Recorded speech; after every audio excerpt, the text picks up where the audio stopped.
rights, and we engage them in that process. Thank you. And I do want to get to the other witnesses, Sure. but thank you so much. And I know you've all expressed a desire to work with outside groups to address anti-Semitism in your school district. So both Ms. Silvestre and Ms. Ford-Morthel, what is your approach? How do you anticipate that it will help prevent issues and instances of anti-Semitism? If we start with Ms. Silvestre and then Ms. Ford-Morthel. Our partnerships with our community organizations bring expertise, cultural expertise that maybe some of our school leaders do not have, and so they help enhance the work that we do with our, in this case, a hate bias action plan. We have 12 different community groups from various perspectives to help us get it right. We want to get it right, and these community groups will help us do that. Thank you. And Ms. Ford-Morthel. Thank you. I would agree with Ms. Silvestre that it is both bringing expertise, but it's also bringing what I think is really important, the opportunity to really listen and learn and understand different perspectives and experiences.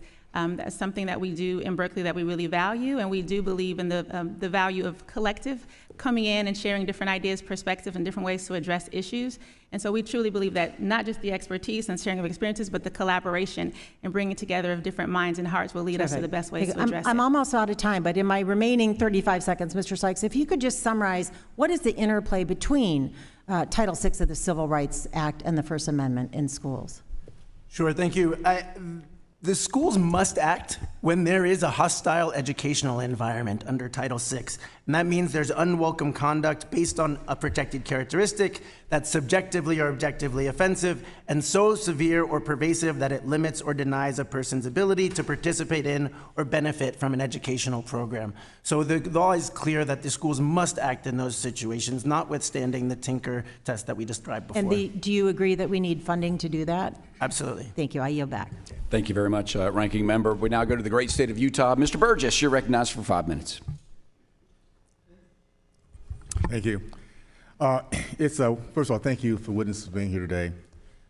It's one thing to hear about the bigoted behavior present on today's college campuses. It's utterly appalling to hear the activist teachers that are doing the same in our classrooms, spreading the vitriol of hate to our children in classrooms throughout our nation. Unfortunately, and all too often, these carriers of hate are teachers and school administrators. And this is going down to our kids they're supposed to be teaching. Children as young as 2nd grade are being taught to hate Jews. Question is, how did this come about? Mr. Banks, I have a quick question. Sure. In the press release shortly after the events of Hillcrest High School, where students stormed the building demanding a teacher's resignation and attempted to enter the teacher's room, where she hid, you said, this notion that this place, these kids are radicalized and anti-Semitic is the height of irresponsibility. Do you think that these kids were not radicalized? Do you stand by that statement? First of all, let me say this. Hillcrest High School is the school that I graduated from, so that school is very personal no, to me. I'm sorry, I only have a few minutes. Right. This statement, do you still stand by this statement? My statement at that time was that, yes, I stand by that statement. The entire school was not radicalized. Yes. All right, so if this was a black teacher, and these were kids coming in because of her skin, because of her background, hiding out for 2 hours in a classroom, these are high school kids. I know that. Would you still say that this is not radicalized? There's something wrong with this? Those kids engaged, the kids who were responsible, who led that effort, engaged clearly in an act of anti-Semitism. Okay, so I'm really, and I dealt with that and responded to it. My question is, if this is a black teacher being threatened and pushed by some white bigots, would you still say that these kids are not a problem that's not being radicalized by hatred? If it was a black teacher that was being targeted, absolutely unacceptable, and this was unacceptable. Okay, we so absolutely let me ask you this: action, including removing the principal of the school. Were there any consequences? I mean, I'm hearing nice words, really nice words here: teaching, redirecting, directing. What I'm missing is discipline, and I'm missing the word fired. Has anything happened to these kids that did this to this teacher's hiding out for 2 hours? Well, I'm not sure if you heard clearly from what I said. What I said was very clear. We suspended a number of students who were the leaders at Hillcrest High School, number one. Number two, we removed the principal of that school for a lack of leadership and oversight. I don't know how to make it much clearer. Okay. I condemn clearly what happened at Hillcrest was a complete act of anti-Semitism. It will not stand on my watch. We responded, and I don't know how to make it any clearer. No, thank you so much. I'm glad to hear somebody was fired in that. Was the principal fired or just transferred to another school? The principal was removed from the school. Was he taken to another school, or was he He's fired? not in another school. No, he's not in front of any more children. Okay. Ms. Marthel, the Brandeis Center has reported at most misguided administrators have attempted to resolve problems involving teachers by moving students, Jewish students and Israeli students into new classes. As a result, antisemitism is normalized. Quick question: how does this work? So you find teachers that are bigots, and instead of firing them, you transfer them to another school where they can still remain bigots? Is that the way this works? I'm a little confused by the question. You started with students being moved, and then you went to teachers being moved. I'll tell you that it's not something that we normalize. It's not something that we agree with, and we take action every time there's any concern or complaint. I'm just trying to understand how this works. When you have teachers that are teaching hate to our kids and showing it, and our students are feeling fearful for this, are they fired or do they just transfer to another school? It appears that they're just moving to another place. In this case here, I guess that's the question I have. How is this being resolved? If we have a concern or a complaint about anti-Semitism or any form of hate, we take it very seriously, we investigate, and we take action pending the outcome of that investigation. Okay, all right, so I guess the action is not firing, it's just moving to someplace. The word of action is very subjective, obviously. Mr. Silvestri, real quickly, there's been several complaints filed by the Department of Education of Civil Rights. And again, what resulted in one administrative leave and the 3 others merely being transferred. I'm going to ask you the same questions. How is this working out? Do we have a process in which you can actually get bad teachers out of the classroom, bad administrators that are teaching our kids to hate like this? Are we addressing that at all? In all of those cases, the teachers were put on leave so that we could do a thorough investigation. Disciplinary action was taken.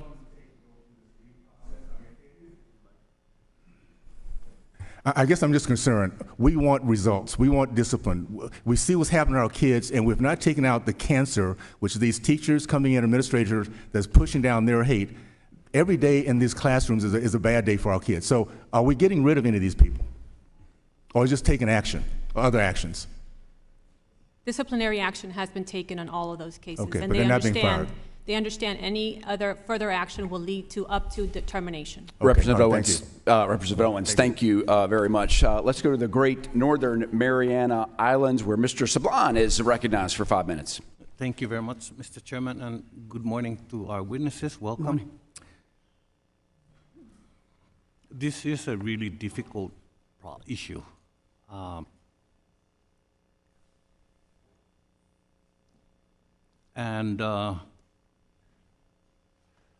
It's an issue difficult for me also because it has happened in my district in the past, but in my observation, and I visit schools very frequently on almost every trip I take home, I don't see that existing in our schools, and there is a diversity of different ethnicities, different people.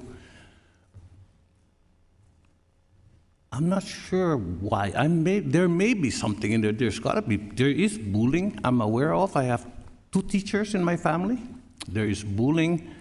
I'm not sure about anti-Semitism or Islamophobia. There must be, but it's not obvious. So but I need to ask a question of Mr. Sykes for starters. May I, sir? As you know, institutions that are owned or acting on behalf of the government, the state, such as K-12 schools, must respect constitutional free speech of individuals, but that does not mean that such schools must allow their campuses to become institutions where hate speech is pervasive. So, given the First Amendment speech protections, how can a public school work to make its campus a welcome space to all students in the face of incidents of hate speech of any kind on campus generally? Thank you.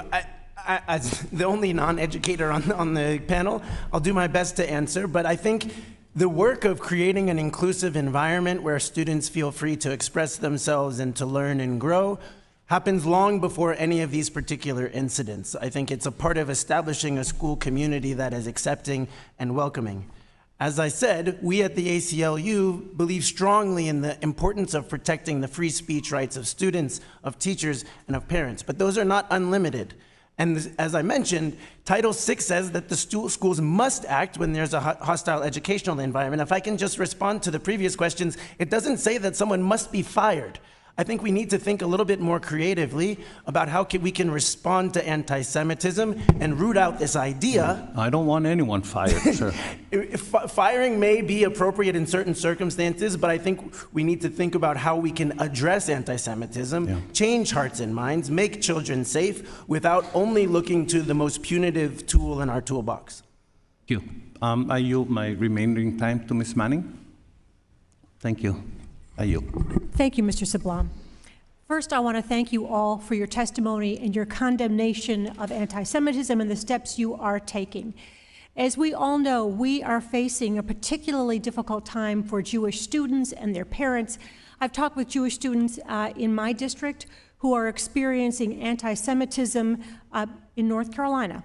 This is traumatizing kids, it's distressing parents, it's putting pressure on teachers and principals and superintendents. And I feel strongly that this can be a powerful teaching moment. This is the time when schools should do what we expect them to do. They should teach. They should teach the facts, they should teach understanding, they should teach empathy, and they should teach critical thinking skills. Yet many teachers are struggling to figure out how to handle the different kinds of anti-Semitism that's going on, not only to teach the Holocaust, but also in discussing what's going on in the Middle East. And sadly, some teachers are simply getting the facts wrong, and they're adding to the distress of students and parents. So I'd like to start, and I'm going to have to pick up when my time picks up later. If each of you could describe what resources are your teachers using to navigate the difficult questions about anti-Semitism or the Israel-Gaza conflict. And Mr. Banks, let's start with you. I know we only have a short amount of time, but this is where we engage our partners. I'm joined today by Devorah Halberstam, who's here, whose son Ari was killed in one of the most heinous acts of anti-Semitism almost 30 years ago. And she created the Jewish Children's Museum to teach the history. I've sent thousands of students to this museum, and we were going to continue to send even more. I'm joined by Michael Cohen from the Simon Wiesenthal Museum of Tolerance. They're in our schools. They've gone to Hillcrest and are engaged in this process. So we're trying to avoid just casting aspersions. We are trying to lean in to how you teach. That's how you will solve for anti-Semitism. Thank you. This time has expired. I'll be back later. Thank you so much. Let's go to the great state of Michigan, where Representative McLean is recognized for 5 minutes. Thank you, Mr. Chair. And I just have to make one comment, Mr. Sykes. Therein lies the problem. Your ability to tolerate this behavior is completely unacceptable. And sometimes you do need to use the stick because disincentives work. So with that, I was just appalled by that answer. But at any rate, Mr. Banks, I appreciate your passion. I love it. It is so refreshing to see. I'm going to ask a couple questions. I think they're really simple. But then I want to move to outcomes and what we can do to actually make change, because I think you said something very insightful. We need to get to the root of the problem and change the curriculum and change how we teach, right? So I'm assuming you're going to agree with me, but let me just, death to Israel, is that anti-Semitic? Of course it is. Of course. Kill the Jews, anti-Semitic? Absolutely. Absolutely. Drawing swastikas or mimicking, is that anti-Semitic? Absolutely. I mean, hate crime in New York, yes. Of course. All of these activities are anti-Semitic. Vandalism of school property, right? Rioting, we agree on that, right? And we talk about taking action, right? And action is a vague term. So let's move from actions to outcomes, because sometimes when we take action, we don't get the desired outcome we appreciate or we want, sure. Right? So let's take a look at what actions you have taken and what has been the result of reducing the anti-Semitism in your schools. Let me give you an example. An example of what was raised was Hillcrest High School, very passionately brought up. My alma mater that I went to, where a Jewish teacher was targeted in a frightening episode. We didn't accept that. We pushed back on that tremendously. So can you give me an example of pushback? Because to me, pushback is that those people are dealt with swiftly, but what's your definition of pushback? In terms of outcomes, what I meant was we suspended students, we removed the principal of the school, we engaged the Simon Wiesenthal Center for a deeper dive in education of those kids. The teacher who was targeted made a decision, I think one of the most heroic things I've ever heard, to actually come back. She could have gone to another school. She made a decision to say, if I'm going to change this. You fired the people.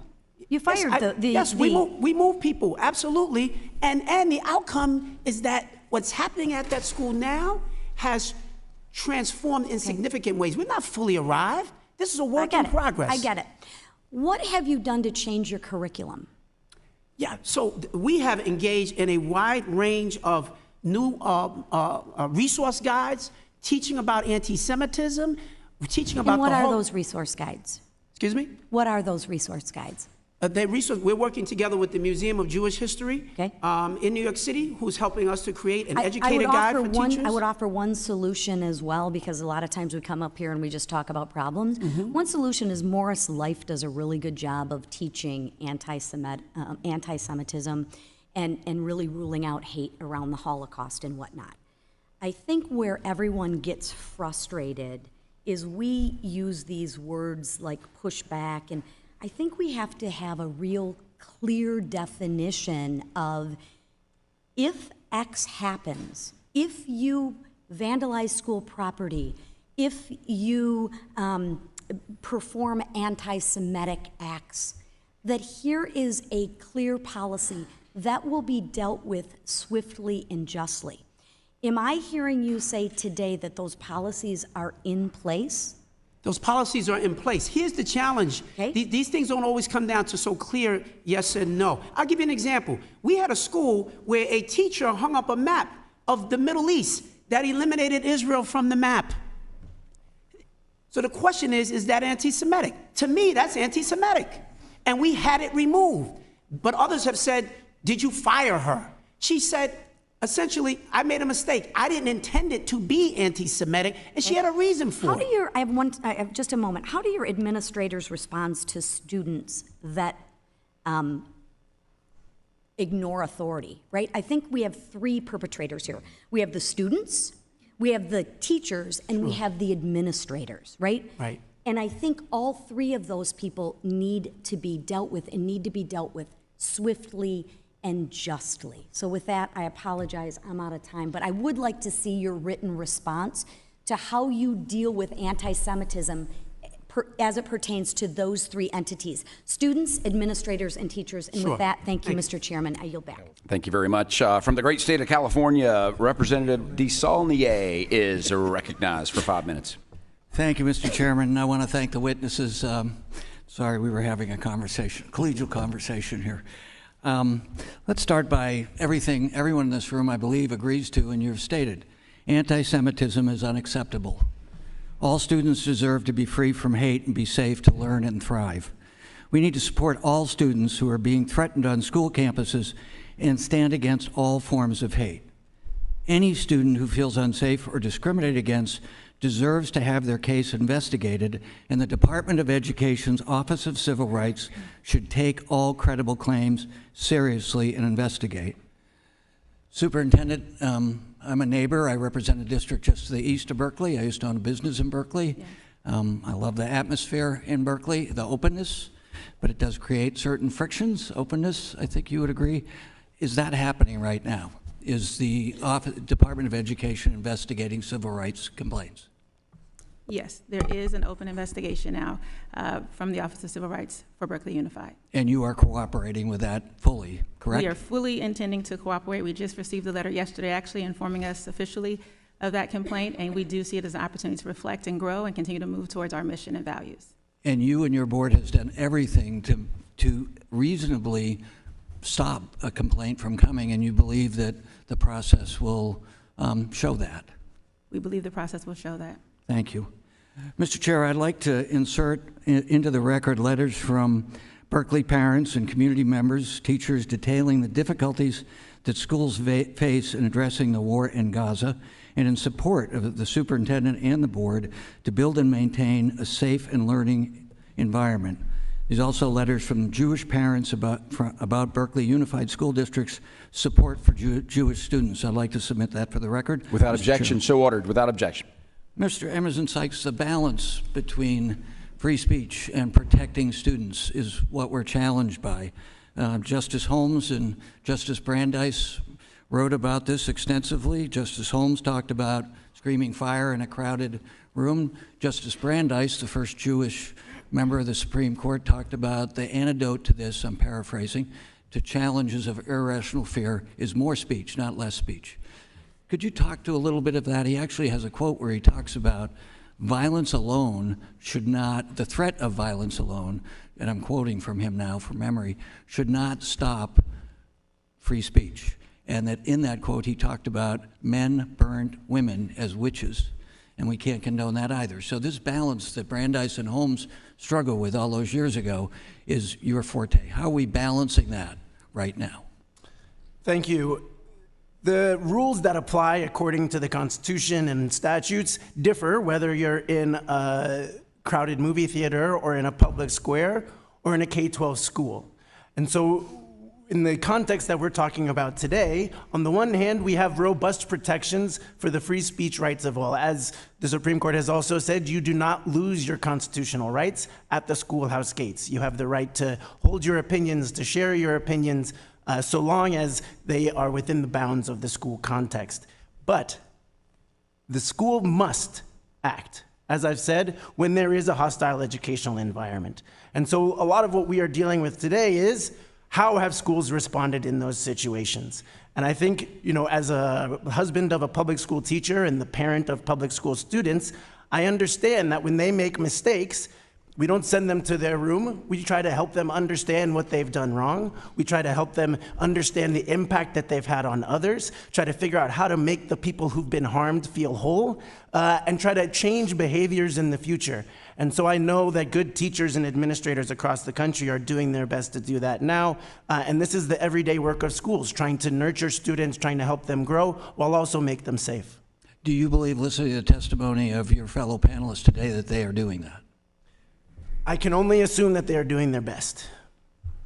I find it interesting that some of the members of the committee are prejudging, for instance, the case in Berkeley. At the same time, we have a court case in New York about people complaining about being prejudged in that one.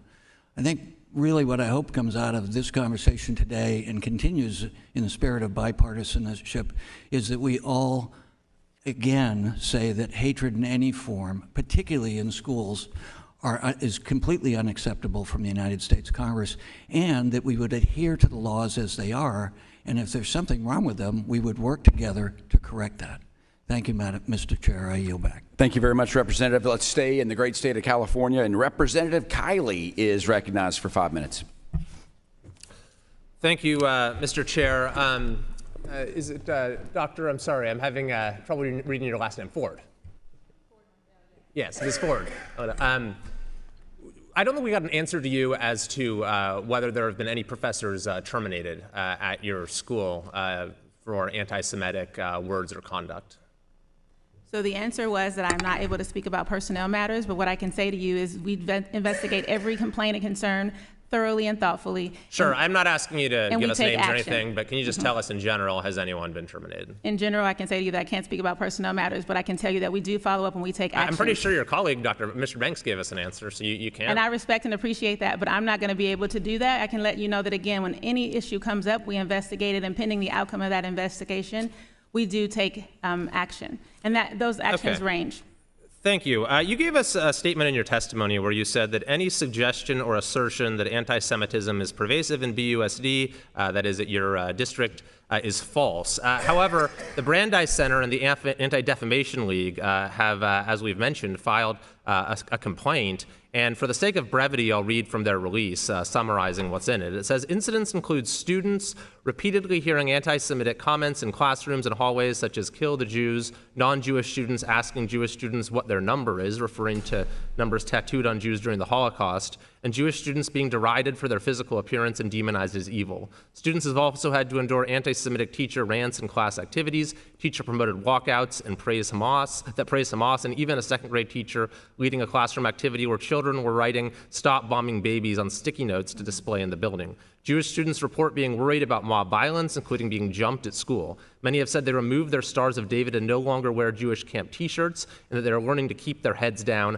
hide their Judaism, and move through their school days in fear. Some students have left the district due to pervasive bullying. Parents have repeatedly reported anti-Semitic incidents to the administration, but VUSD has done nothing to address, much less curtail, the hostile environment. The eruption of anti-Semitism in Berkeley's elementary and high schools is like nothing I've ever seen before, said Kenneth Marcus, chairman of the Brandeis Center and former U.S. Assistant Secretary of Education. And yet you testified today, any suggestion or assertion that anti-Semitism is pervasive in BUSD is false. So my question is, if you're not willing to acknowledge the problem, why can we be confident that it's being adequately addressed? You can be confident that I am there in my schools every day, in the schools, in the classrooms with the babies, and I'm very clear that anti-Semitism, there have been incidents of anti-Semitism in Berkeley Unified School District. And every single time that we are aware of such an instance, we take action and we follow up and we take appropriate action at that. Okay. Can I ask you about the Israel Palestine curriculum that's been introduced in some classes in the wake of October 7th? Did you approve this curriculum? So we do have a controversial policy that says if something is instigated or incited by our students, which was the case with this, that our teachers can respond. So yes, in response to both student interest and parent parent interest to discuss this in our classrooms, we did have a group of teachers who did try to create lessons to respond to the moment and engage our students in conversation. So you approved it? You approved the curriculum? Our teachers did create it, yes. And so one of the slides in this curriculum said, for some Palestinians, from the river to the sea is a call for freedom and peace. It then cited as support a quote from Congresswoman Tlaib, who was censured by this body in a bipartisan vote. Do you think that's an appropriate thing to have on a slide for students? What was on the slide again? Say it again, please. It said, for some Palestinians, from the river to the sea is a call for freedom and peace. Do you think that's appropriate? So we definitely believe that it's important to expose our students to a diversity of ideas and perspectives. And if it was presented as a perspective, I do think it's appropriate. You do? So you think, I mean, I think, is it any wonder, and you said earlier you thought this was anti-Semitic, and you put this on a slide in a classroom and then students go around the halls saying it. I don't think there's anything surprising about that. But I wanted to also ask you about the ethnic studies curriculum you have, because I think you contract with a group called the Liberated Ethnic Studies Consortium, is that right? Yes. So this consortium, as I understand it, grew out of the initial working group to form California's model ethnic studies curriculum. And the original version of that was universally condemned as anti-Semitic. 14 members of the legislature, all Democrats, said it is difficult to fathom why the state of California would want to actively promote a narrative about Jews that echoes the propaganda of the Nazi regime. Even Gavin Newsom said the curriculum was offensive in so many ways it would never see the light of day. So it was revised, but this Liberated Ethnic Studies Consortium offers the original version of it. They split off from the group and said, we're going to stick with the original anti-Semitic version, and that's the version that you went out and decided to have in your classrooms. Is that right? That is actually incorrect, Congressman. I thank you for the opportunity to clarify. Okay, please. So Berkeley Unified School District has not purchased any curriculum from Liberated Ethnic Studies Consortium. In fact, our ethnic studies curriculum is created in-house, if you will. We pride ourselves on having. Oh, I'm sorry. Maybe I misheard you. Did you say, I thought you said you contracted with the Liberated Ethnic Studies. So we have Liberated Ethnic Studies as a thought partner. Our teachers and our staff and our community members actually create our curriculum. So we're not purchasing or buying any curriculum from Liberated Ethnic Studies. I don't understand what the difference between a thought partner and working with them on curriculum is. Oh, for sure, I can explain to you. So Liberated Ethnic Studies is one of two experts in the field of ethnic studies that Berkeley Unified School District evaluated to partner with. Our curriculum, our units that are being created, the ethnic studies units, are created by our educators in partnership with community members, et cetera. Thank you very much. My time has expired, but I'll just say, Mr. Chair, that you specifically chose to work with a group whose work product was rejected by political leaders throughout California as anti-Semitic. And so I don't think it's any wonder then that you see anti-Semitism suddenly become rampant. The gentleman's time is expired. Thank you, Mr. Chair. I yield back. Thank you very much. Let's go to the great state of New York. Representative Bowman, you are recognized for 5 minutes.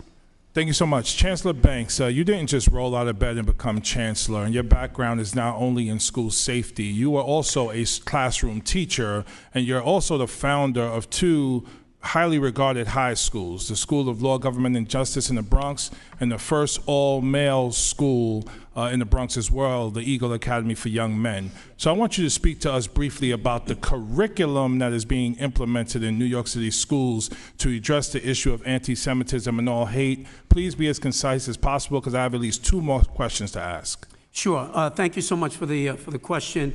So number one, teaching about the Holocaust, first of all, is required by New York State law. It's important to note. We also cover the Holocaust in grades 8, 10, and 11 in our social studies curriculum, as well as in a range of our ELA classes, including literature like the Diary of Anne Frank, Night, and many other literary pieces. We're also now working on a Holocaust resource guide, which is going to be available this fall in collaboration with the Museum of Jewish Heritage. But the thing that I think we're really super excited about is we are developing a very robust, comprehensive curriculum, new curriculum. It's going to be about a year before it's ready to go, that is going to cover the entire range of Jewish history. Children need to understand deeply about the history of the Jewish people if we ultimately want to solve for this issue of anti-Semitism. So I appreciate that, because that was going to be my suggestion, because Jewish history didn't start with the Holocaust. There's an entire history of persecution that our kids need to learn about. There's also a part of history where the Jewish people and Muslims and Christians live together in harmony in the Middle East and different parts of the world, and I want to suggest you teach that as part of the curriculum as well. Mr. Sykes, can you talk about the distinction between anti-Semitic speech and speech that expresses solidarity with Palestinians or criticisms of Israel? Why is it dangerous to conflate the two? Thank you. The ACLU has spoken out against the Anti-Semitism Awareness Act, not because we have any problem with anti-Semitism awareness, obviously, but because it incorporated a definition of anti-Semitism that includes criticism of Israel. And just as it is totally legitimate to criticize the US government or US government officials without necessarily casting aspersions on any particular individual, the government of Israel is certainly subject to criticism just like all others. Where that goes into ethnic-based hatred or targeting of particular individuals, obviously schools and communities can and should respond. But the right to dissent against our government and against others is core to free speech. Thank you so much. And I just have a closing comment to make. Thank you all for being here, and thank you for your testimony, and thank you for your clarity around when you identify anti-Semitism, you respond swiftly and decisively, because it needs to be condemned and it needs to be handled accordingly. So I appreciate you all for being here and sharing that with us. What I'm going to ask of you, because I've been very disturbed by some of the language that has come from the other side of the aisle, language around teaching hate. Our teachers in our schools are not teaching hate, the majority of them. When I say majority, I mean 99.9%. I'm a former educator in New York City schools. I have never seen that. Teachers make mistakes, and teachers need to be educated and disciplined when necessary when they do make those mistakes. Yes or no question, just going down the line, starting with Mr. Banks. Yes. Can we fight against anti-Semitism and other forms of hate simultaneously? Yes or no? Not only can we must. Okay. Yes. Yes. Of course. Yes. So it's really important, because there's also been reports in the rise in Islamophobia in New York City schools and across the country. Do you all agree with that? Yes or no? Yes. Yes. Yes. Yes. Yes. Does sexism still exist in our society? Absolutely. Yes. Of course. Yes. Does anti-black racism still exist in our society? Absolutely. Yes. Yes. Yes. We must fight hate in all its forms at the same time. Absolutely. I have members of Congress talking about teachers teaching hate. None of them have an education background, by the way. They're talking about teachers teaching hate. I work in Congress. When you go in the rotunda and you look at American history, you see colonists coming in and taking over America from the Native Americans. There is no reference to the black people who built this country in our rotunda. But we're scolding you about teaching hate. You know how many black statues there are in the Capitol? 3. You know how many Confederate statues there are in the Capitol? 12. I work in an institution that teaches hate, and with our policy. Yet we're scolding you as educators who have been doing the statutory hall, thank you. Yet we're scolding you as educators who have been doing an exemplary job fighting against hate in our schools. So thank you for your work. Please continue to educate us. Let's stay in the state of New York, where Mr. Representative Williams, you're recognized for 5 minutes. Thank you, Mr. Chairman, and thank you for holding this critically important and timely hearing. I believe it's the moral issue of our time. When I was elected to Congress less than 2 years ago, I was alarmed that threats of violence against synagogues, Jews, and Jewish institutions were on the rise. So in March of last year, as one of my first legislative acts, right here in this very room, I introduced an amendment to House Bill number 5 requiring, and I quote, "It is the sense of Congress that all public elementary school and secondary school students should have the opportunities to learn the history of the Holocaust and anti-Semitism," end quote.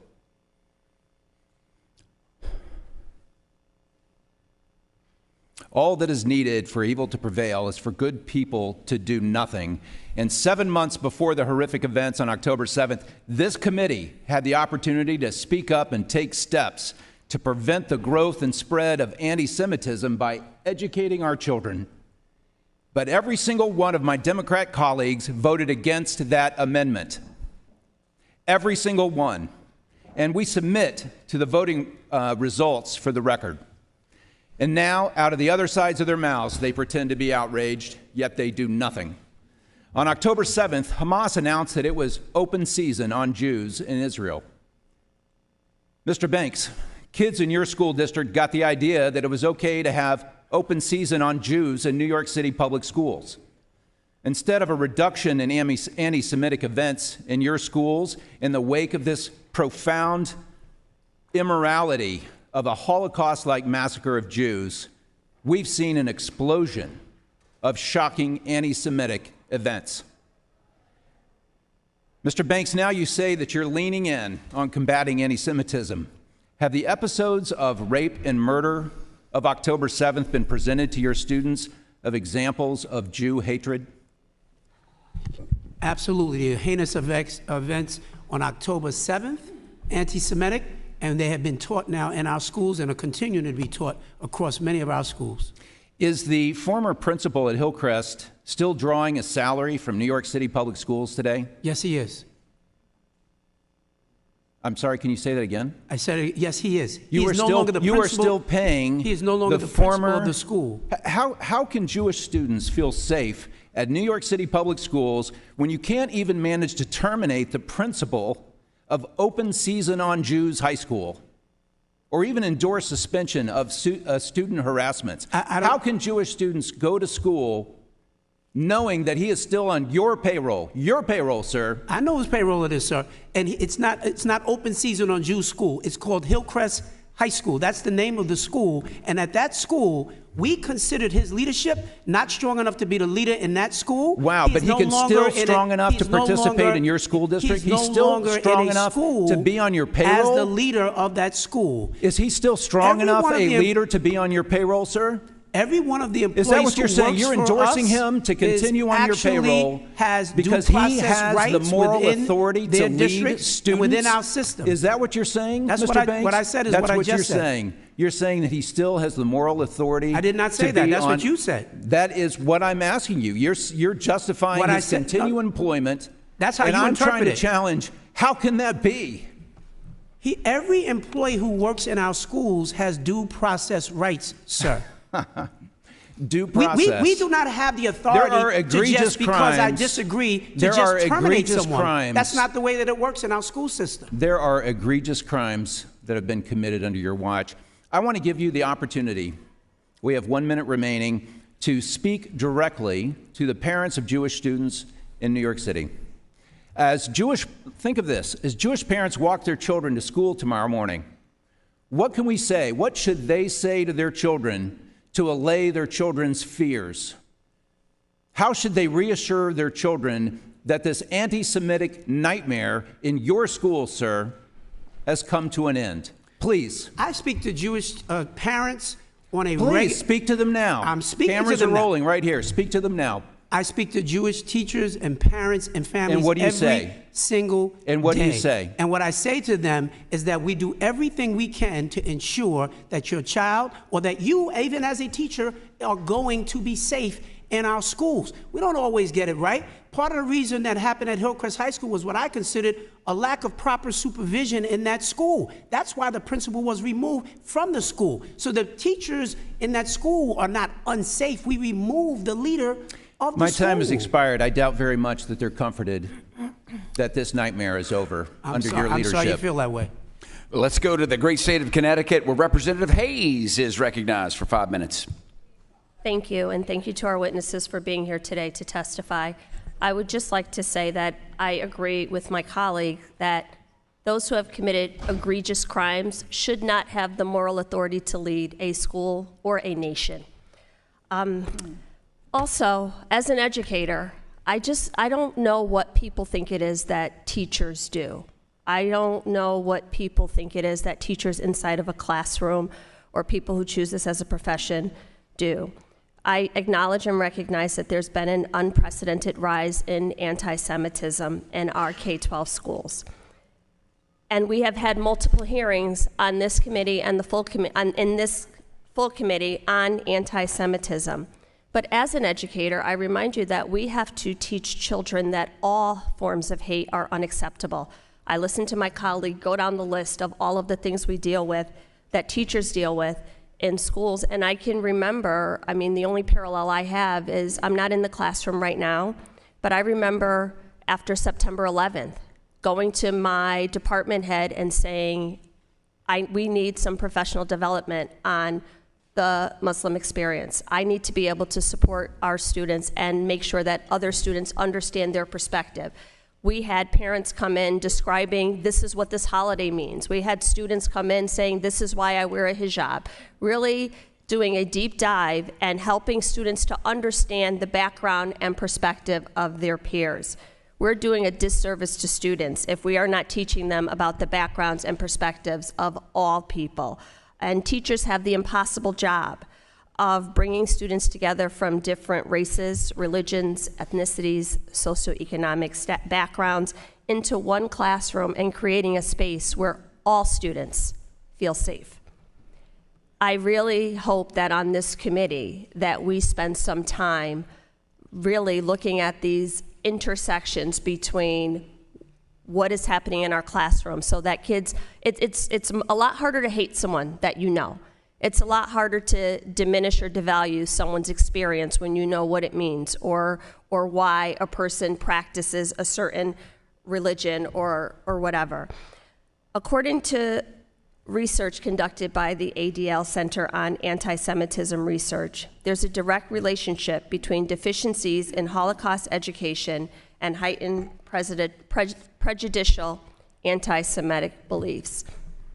Ms. Silvestri, in your testimony, you mentioned that your district is taking affirmative steps to address anti-Semitism and other forms of hate by enhancing the curriculum for K-12 students to expand on topics related to the Jewish experience. Can you tell us a little bit about what your district has done to enhance the curriculum, and additionally why you believe the teaching of this education is important? And before you answer, I just want to add one thing about the comment about members of this committee not voting for, Congress doesn't set curriculum, you do. So can you let us know what you've done to make sure that students understand the Jewish experience? Yes, curriculum, teaching and learning is the bread and butter of what we know how to do well. We have been looking to have our social studies curriculum better reflect our student population, and we have enhanced our Jewish experience education, starting going younger, going into the elementary grades, training teachers so that they could implement Holocaust education in 6th grade, Training, as I mentioned in my statement, for the first time we're having hate bias training starting this summer for all staff, 25,000 employees in our school system. Do you think it would be important for students to understand why a statement like "from the river to the sea, Palestine will be free" could be harmful to some of their peers, or why displaying a map in a classroom that does not have the state of Israel could be hurtful and anti-Semitic to their friends, because that's what kids are, they're friends around them? Absolutely, Congresswoman. That is our role, is to educate them on the history so that they can understand why our Jewish students might find that phrase is anti-Semitic. Thank you. Ms. Ford Morthiel, it wasn't your testimony, it was actually Mr. Banks' testimony where he talked about we can't suspend or expel our way out of this problem. Can you talk to us about some of the direct actions that you've taken when these things do occur? Because it has been my experience as an educator that oftentimes young people repeat what they've heard from other people at home and really don't understand the consequences or the history behind what they're saying or doing. Yes, thank you for the opportunity to respond. So I appreciate you saying that. First and foremost, we do believe that our role is to educate, and so we engage our students in conversation. We want to make sure that our babies can actually evaluate and reflect on their actions and their words, to think about their intent and also to think about the impact. So conversations is a tool that we use as educators a lot. We also believe in restorative conversations so that students sit with their peers who they've hurt or caused harm to hear from them and their perspective about what happened and why it was hurtful. All of these are efforts to, again, change and redirect and correct behavior. And then, of course, education. We talk to students about history, about how and why, for example, the term that you just used might be hurtful to other students when they hear it. And again, that's what we believe is really the way to change behaviors for the long run, not a short-term solution, but one that could actually keep and stay with them as they get older. Thank you very much. The gentlelady's time has expired. Let's go to the great state of New York again, where Representative Stefanik is recognized for 5 minutes. Thank you very much, Mr. Chair. Mr. Banks, there's been many questions on Hillcrest, and I just want to make sure it's very clear for the record. The principal of Hillcrest High School is still employed by the Department of Education, correct? Correct. And what is his role? He's serving in a role working on one of the teams under one of our deputy chancellors. I am told that he's Director of Teacher Development and Evaluation. Is that accurate? That I don't know his official title right here. I'd have to double check that. That's concerning to me that you have him in a senior position. And what's very concerning about these hearings is that we're getting lip service, but a lack of enforcement, a lack of accountability. And these rules and policies matter, whether it's teachers, administrators, or students violating the rules. I want to switch to Origins High School. In October, 40 to 50 students marched through Origins High School chanting "Death to Israel" and "Kill the Jews." In addition, an independent investigation found that a teacher who teaches global history was told by a student, quote, "I wish you were killed." Another student called her, quote, "a dirty Jew," and the student said he wished Hitler could have hit more Jews, including her. What disciplinary actions have been taken against those students who chanted "Death to Israel" at Origins High School and against the student who harassed with anti-Semitic slurs that teacher? Two things. First of all, when we've done our investigation, we have found no evidence that there was any movement through the hall saying "death to the Jews." We looked at, and I treat that very, very seriously. That was reported in the papers. We have found no evidence that that actually happened. What we have found are a wide range, deeply troubling anti-Semitic things that have happened at Origins High School. This is the one case that has troubled me the most, Congresswoman. I will tell you that. So what are the enforcement actions? I'm trying to tell you. We have in fact suspended a number of students at that school, but currently this case now is under litigation, and I'm being advised not to speak to the specific things that have happened there, but just know that I had visited that school after these allegations have come up. I met with parents, families, staff, students. I'm deeply troubled by what has happened there, and we're going to get to the bottom of it. I can't say more because it is now under litigation. You understand our concern, though, as policymakers, when we have witnesses testify, whether it's Columbia University, Penn, Harvard, or New York City Chancellor, when there is a lack of enforcement and accountability, that there is a set of rules, but that individuals who violate those rules are not held accountable. We've held a lot of people accountable. That was part. You weren't here when I gave my opening statement. But you didn't. You said you fired the principal, and it turns out the former principal. I never said I fired the principal. You did. A member. You can check the testimony. Ms. McLean asked you fired her. You said yes. Fired the principal of who? Hillcrest. I never said I fired the principal of Hill. You check the record. I never said that. I will check the record. I said that we removed the Mr. Banks, principal. Mr. Banks, Never said I fired the principal. She said, has he been fired? You said yes, and then we moved on. I did not say that. You did? Well, you said he was removed. I would beg to differ on that. We now know, though, that he is still employed by the Department of Education. He is no longer at the school. He's been but he is removed from employed his by the position Department of as Education. the principal of the school. And now That's he is not the same thing as employed terminated. at the Department of Education. You testified to that. Yes. And you also said, I believe, we've been told he's Director of Teacher Development and Evaluation, and you're not sure if that's the case. Our expectation is we'll get an answer by the end of today, whether that's the case or not. Absolutely. My next question is, there have been multiple teacher-led anti-Israel walkouts during school time.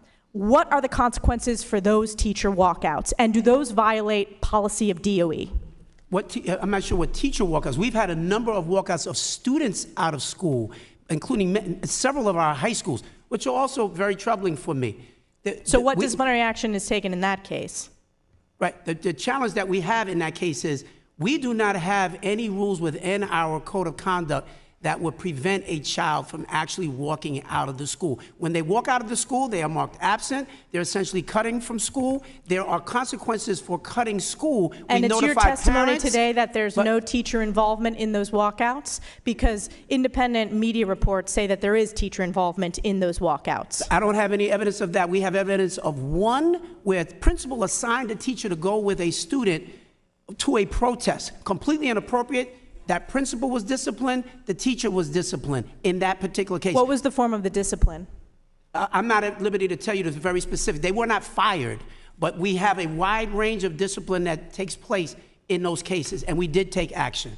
And my last question is, you had a teacher at Gotham Tech High School in Queens, and you've spoken out publicly against this. He posted images of a Hamas paraglider to his social media, repeatedly refers to so-called Israel. Again, this is highlighting a Hamas paraglider who slaughtered Jews. We all have seen the horrific footage, who cooked babies. These are terrorists. Horrible. What disciplinary action has taken against this teacher? Again, action was taken. First of all, I want to just say, I think what that employee did, absolutely disgusting. Absolutely disgusting. What action? And we took action. What was the action? I cannot give you the specifics on the action that was taken. Yes, you can. You're in front of Congress. What is the action? I cannot give you this on the specific employee. On this specific employee, you can give us an answer. You're choosing not to. That's unacceptable. Time has expired. Let's go to the great Commonwealth of Virginia. Representative Scott, you were very good. Let's go to the great state of North Carolina. Representative Manning, you are recognized. Thank you, Mr. Chair. I'd like to set the record straight. Mr. Williams' amendment that he mentioned followed the failure of every Republican on this committee to vote for my amendment to prohibit the banning of books on the Holocaust, which I offered because schools in many states are banning books like The Diary of Anne Frank, which is an incredible tool for teaching students about the perils of discrimination. So, Mr. Banks, I was pleased to hear that your schools are still teaching The Diary of Anne Frank. And Ms. Silvestri, I'm pleased to hear your description of the training your teachers are getting to infuse your K-12 schools with teaching about what anti-Semitism is and why it is so dangerous, not just to Jews, but to our whole society. Ms. Ford-Morthell, can you talk about the resources you use to train your teachers about anti-Semitism? Yes, so we have a number of resources that we use in Berkeley. One, first and foremost, just to unite us against hate. In November, we celebrate Unite Against Hate Month and Week, and have a number of resources that equipped our educators with facilitating conversations with our students about what hate is, what it looks like, and just the impacts of hate, and the fact that as Berkeley Unified, we stand firmly against hate. We also have a number of curriculums, our social emotional learning curriculums for our students that talk about harassment and bullying, how to be an ally, and just how to be in community. Our upper grades, particularly our 10th grade educators do have curriculum on the Holocaust, but to the point of a previous congressman, that is not the beginning or the end of the story of Jewish peoples. And so we also integrate curriculum throughout our grade levels with texts and readings about the richness of the Jewish heritage and Jewish culture in our schools. And then generally just want to make sure that our teachers' pedagogy, their approach to teaching, is really about centering diverse ideas and needs of the students and bringing those ideas to the center so that they can engage in those critical conversations and come to truths and understanding on their own. Thank you. Let me suggest the U.S. Holocaust Memorial Museum has many readily available resources to teach about the Holocaust and the history of anti-Semitism. They are formulated specifically for K-12 classrooms. They are available online. They have courses your teachers can attend during the summer. It is a wonderful resource, and I highly recommend using the U.S. Holocaust Memorial Museum. In fact, I have introduced a bipartisan bill, the Countering Anti-Semitism Act, which includes in it opportunities and, frankly, obligations for schools across the country to work with the U.S. Holocaust Museum, teaching anti-Semitism, teaching what hate does to all of us. And I hope that all of my colleagues on this committee will co-sponsor my Countering Anti-Semitism Act. It is a bipartisan bill, and it's important that my colleagues on this committee do more than just talk before the cameras about anti-Semitism, but actually sign on to a bill like the Countering Anti-Semitism Act so that we can actually do something and build the structures to combat that. Now, an important pillar of the U.S. national strategy to combat anti-Semitism, which was issued for the first time ever by President Biden, an important issue of that is media literacy. We know that many students are exposed to harmful misinformation online every day by social media, which in many cases has inflamed tensions and led to anti-Semitic incidents. In fact, I recently viewed a video on TikTok that was probably the most horrifying thing I have heard, a young person talking about why it's appropriate to hate Jews. So I'd like to ask each of you, how are your schools teaching young people to check their sources, to be savvy, critical consumers of online content? Because that is one way that hate is being spread. And Mr. Banks, can I start with you? Yes, please. It's a very, very complicated issue. We actually have a social media policy. Every one of our schools gets a level of training in digital literacy so that they understand how to think critically through these issues. But that is easier said than done. What we are seeing in our schools, and in fact, many of these cases of anti-Semitism are a result of young people not fully developing their ability to process what they're seeing on social media and then emotionally responding to that in a way, particularly students of Muslim and Arabic background who are seeing horrific acts happening themselves and are responding to that. So it is a difficult, ongoing process. Ms. Silvestri, any thoughts? We only have in 13 seconds. It is my understanding that social media literacy is taught in our health curriculum and also just as a critical thinking strategy throughout all of our classes. Thank you. I would encourage all of you to do everything you can to figure out how we teach our students to be critical thinkers, and then maybe they will teach their parents how to be critical thinkers. Thank you so much for your testimony. I yield back. Thank you very much. Let's go to the great state of Michigan. Representative Wahlberg, you are recognized for 5 minutes. I thank the chairman and thank the panel for being here. I'm sorry I had to leave. I was speaking at a quick luncheon. I didn't get the lunch from a number of higher education institutions. An important time to speak to them as well. I wasn't here for the question I believe that my colleague, Representative Stefanik, asked about the principal at Hillcrest. We had checked ourselves after hearing your response, Mr. Banks, seeing some of the room shaking their head strongly that this person wasn't, as a principal, removed and didn't go on in the New York education system. We came to find information that this person went to the New York Department of Education. Am I correct on that? What's the question again? I'm not sure. That he's the principal that from Hillcrest that you said was removed, right, and didn't go in, wasn't just transferred to another school in the system, right. We wanted to check on that because I saw indications in this room that that wasn't the right answer. He went to the New York Department of Education, as I understand it? Well, all of our schools come under the Department of Education. I oversee the entire Department of Education. We have schools, and then we have other administrative Well, that offices. concerns me that this guy is still in education in New York when he had an egregious response at Hillcrest. And so I just wanted to make that clear and make sure I understood it as well. He was removed from the school, but he is still in our But he's still in education in New York. Yes. And that worries me. I understand. Following the attack on Israel on October 7th, our nation's institutions of higher education have been rocked by anti-Semitic protests, as we're talking about, and direct harassment of Jewish students.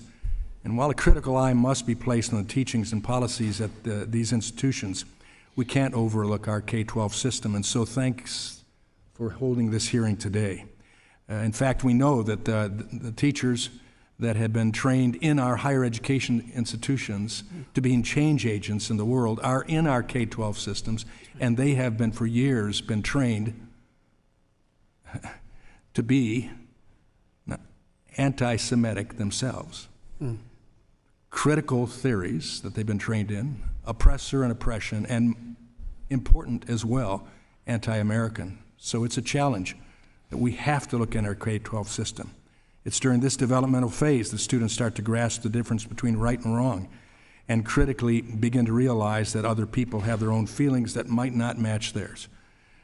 If we fail students at this scholastic phase, then it's no wonder we're seeing the level of intolerance and violent rhetoric later in their studies and even in our K-12 system. I recently met with educators who have used the Morse Life Holocaust learning experience to help educate their students about the realities of the Holocaust and anti-Semitism history, and I encourage our institutions to look into that training. I'd like to pose for our educators in the room just this one question and answer as briefly as possible. What have you done specifically to teach critical thinking in classrooms and promote reason and the underpinnings of moral and civil behaviors that mitigate hate? And I guess I'll start, because I have a W for name, I'll start at the end of the table first.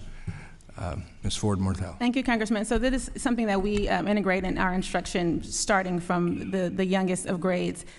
First of all, we engage our students in open-ended questions and prompts that allow them to bring their ideas to the table, and then we share information with them as well, but we are not a direct teach type of organization, and so that is one way that we facilitate and actually build our students' muscle to be critical thinkers and critically engaged. We have norms in our classroom. For example, we talk to our students about being present, being respectful, being brave, being open and being aware to different perspectives, being flexible and being sensitive.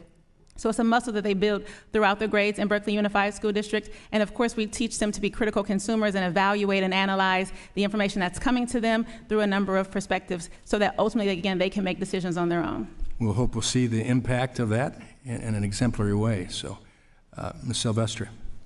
Yeah, similarly, I'm not a teacher or principal or superintendent myself. As a school board member, it's my understanding that we followed the Maryland State curriculum, the Maryland State standards. We have a comprehensive curriculum that integrates critical thinking throughout, offering multiple perspectives so that students can see history and facts through different perspectives. That's my understanding, sir. Mr. Banks. First of all, critical thinking starts with learning how to read. And we have leaned into a very significant way with our NYC Reads and making sure that all kids are on grade level.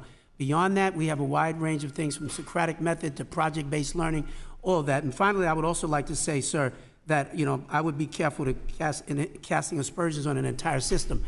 We have some teachers who have had some of these challenges, but we've had members of Congress who've made anti-Semitic statements, and I certainly would not cast aspersions on this entire institution. Similarly, I would stand in defense of New York City educators as well.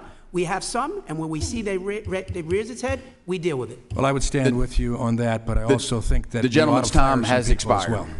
The gentleman's time has expired, and now we go to the great Commonwealth of Virginia. Representative Scott, you're recognized for 5 minutes. Thank you, Mr. Chairman. Mr. Chairman, earlier in the hearing, a gentleman from New York raised questions about the this side of the aisle in terms of our commitment to fight anti-Semitism. I just remind him, after, well, it was pointed out, the context of his, because we voted against his amendment, context of that amendment was pointed out, but also after the UVA alt-right rally, we asked for hearings on anti-Semitism and couldn't get it, and we've also been unable to get any hearings on other forms of hate. And I'd ask Chancellor Banks, do you deal with other forms of hate other than anti-Semitism, like homophobia, racism?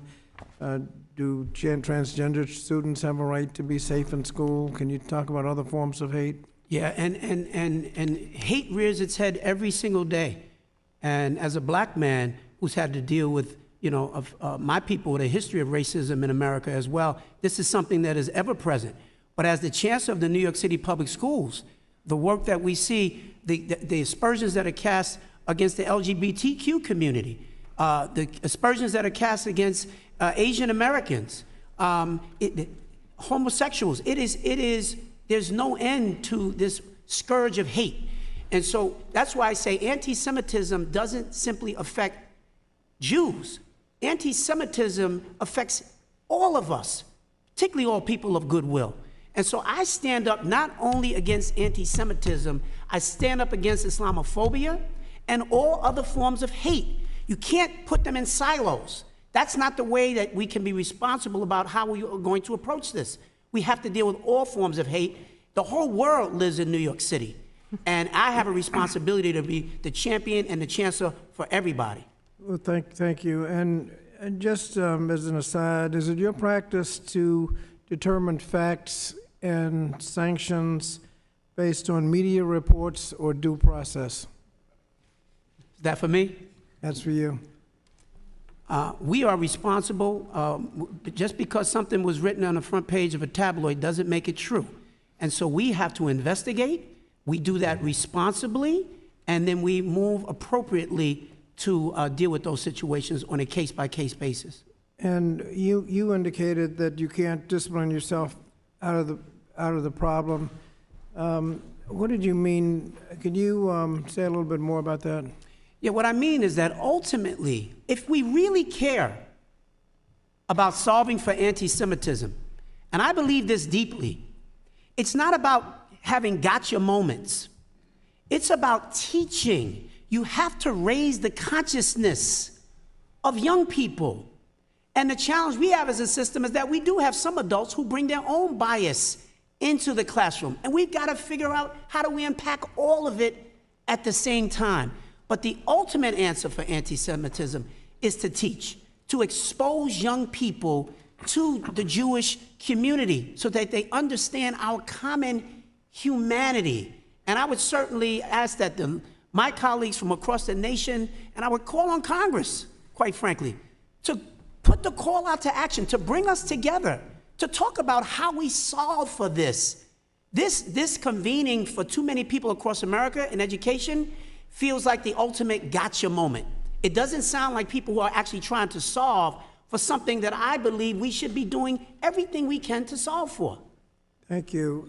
Mr. Sykes, we haven't heard anything about the context of any of these events, the seriousness of the problem, whether there's anti-Semitism or a comment on the position on the war in Gaza. Can you say another word about why it's so hard to determine whether or not expressions are protected under the First Amendment or a violation of the criminal code or a violation of Title VI or campus policy? Yes, Congressman, these are all situations that are evaluated based on the totality of the circumstances.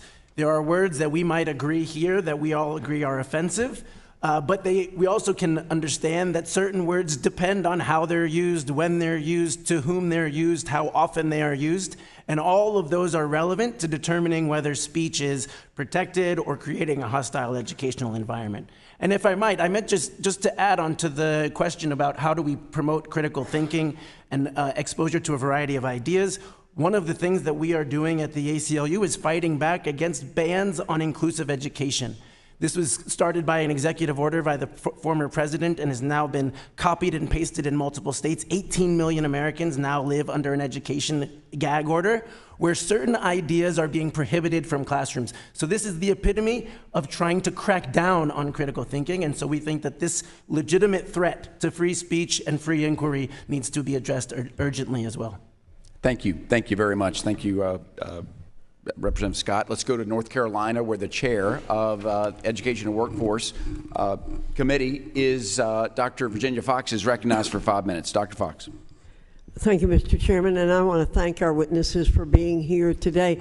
I'm going to ask Ms. Silvestri to pull her mic a little closer to her mouth so I was having trouble hearing you before. President Silvestri, you said in your opening statement, quote, "Our policy is to initiate an investigation each time the school system receives a complaint or we witness particular anti-Semitic, hate-filled, or racist language or actions. On average, how long does each anti-Semitism investigation take?" I don't have an exact number of weeks that it takes, but I believe that we do a very thorough job, so we take as long as is needed to investigate. Okay. Are the victims always notified of the results? The victims are notified that an action has been taken, but not specifics of what the consequence was still out. Will you pledge to notify people when you have done the investigation? We are working on improving our communication so that the victims have more information about what the outcome has been. Okay, working on it. Okay. Ms. Superintendent Ford Murthel, you said in your submitted testimony that you were, quote, excited, end quote, about California's new ethnic studies law. However, we've heard from Jewish families who are concerned that Berkeley's curriculum presents a slanted perspective of the Israeli-Palestine conflict. For example, the curriculum teaches that the war's consequences for Palestine are, quote, no water, no food, no electricity, end quote. Whereas the consequences for Israel are, quote, ceremonies put on hold, travel advisories in place, and cities shut down. Do you think that's a fair representation of the Israeli-Palestine conflict? I do not think that's a fair representation. Have you consulted with Jewish groups in considering how you will teach ethnic studies? So, Councilwoman, Congresswoman, I want to distinguish the lessons that I believe you're speaking about in our ethnic studies curriculum. The lessons that you're speaking about was a lesson set that was created in response to a lot of curiosity, a lot of questions, and quite frankly, a lot of confusion from many of our students wanting to know what was going on. And so we had a group of history teachers and social studies teachers and ethnic studies teachers create a lesson set in response to that. That is distinguished from Berkeley's ethnic studies curriculum. Thank you. Mr. Banks, we've talked about the map that was posted in a school, the Arab Cultural Arts program at the school, where the map has been funded by the Qatar Foundation, a nonprofit owned by the country's ruling family. The Free Press has found that QFI donated over $1 million to the New York Department of Education from 2019 to 2022 for materials such as this map. You know the map I'm talking about, where Israel does not exist. Yes. Okay. Does your office vet the materials purchased by these funds for anti-Semitism? If not, will you commit to establishing vigorous vetting to ensure that foreign entities unfriendly to Israel are not stocking your classrooms with anti-Semitic content? Yes, and we do vet the materials. That map was not a result of the Qatar Foundation. That individual teacher bought that map on her own with her own resources when she was in Jerusalem. That is what she told us. So it was not part of the resources that came from the Qatar Foundation. But we do vet all the other materials and resources that come into our schools, and that foundation has had no impact. They write the check. They've had no impact on the curriculum that's been developed and how it's been implemented. So individual teachers are allowed to bring in materials that may be very anti-Semitic.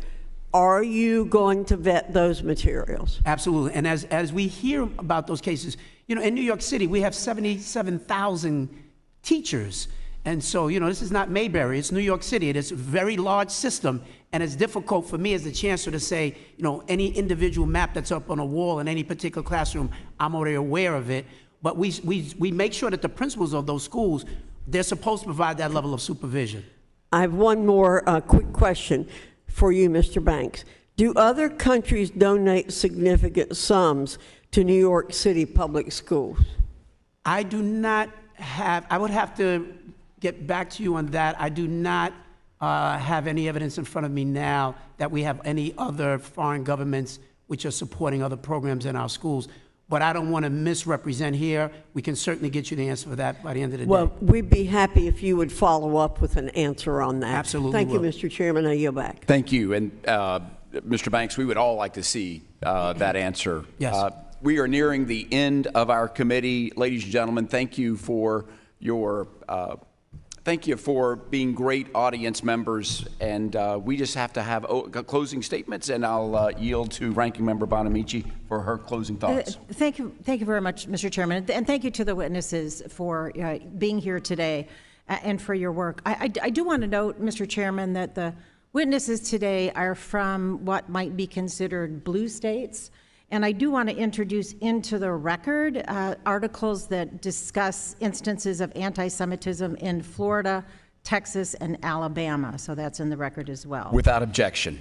And Mr. Chairman, as I said, I was hoping this could be a constructive conversation during which we would work together on finding the most effective way to address and prevent anti-Semitism in schools. Sadly, tasks like this are made more difficult because we are in an era of deep division. A time when too often dialogue about tough issues is confrontational, if it happens at all, and a time when, it pains me to say this, but it's relevant, the top Republican running for president of the United States has engaged not only in anti-Semitic tropes, but also in divisive, degrading, and disparaging language, including mocking a reporter with a disability, calling American troops cowards if they were captured, ignoring the rule of law, threatening to have people shot by police for a shoplifting or a minor crime, bragging about groping stars, and making so many countless and demeaning comments about women that it's impossible to count them. I could go on, but my point is, sadly, there has been a tone set at the top that seems to tolerate disrespect for others, a tone that hurts not just us as a legislative body, but as a nation. So I'll say it again, it is my hope that this committee will set aside differences and work on, in good faith, on how we can best address and prevent anti-Semitism in our schools, in our country, as well as other hate speech. Thank you, Mr. Chairman. I look forward to continuing the conversation, and I yield back. Ranking Member Bonamici, thank you so much. I would say it's been an excellent meeting. I would say when I met each of you, just for that brief moment before we start, I regret, Mr. Sykes, you were running in and we're all just racing in Congress. Said we were, you know, our mission was to have an open and honest conversation. I think we delivered that. And if we're going to solve the problems that we've identified today, it starts with recognizing that it's happening and that we need to do more. I think we're reminded of the most precious asset that's under each of your purview, and that's the next generation, these young kids. Some have described them as with minds full of mush that you help form into shapes and critical thinking. And we know that any seeds of hatred or anti-Semitism that's planted there without weeding it and without shaping it can grow. And we can look at the video screens of what it can become if not left unchecked. Mr. Sykes, I'm very aware of your presence here today with the ACLU is a reminder that we are a country built on free speech.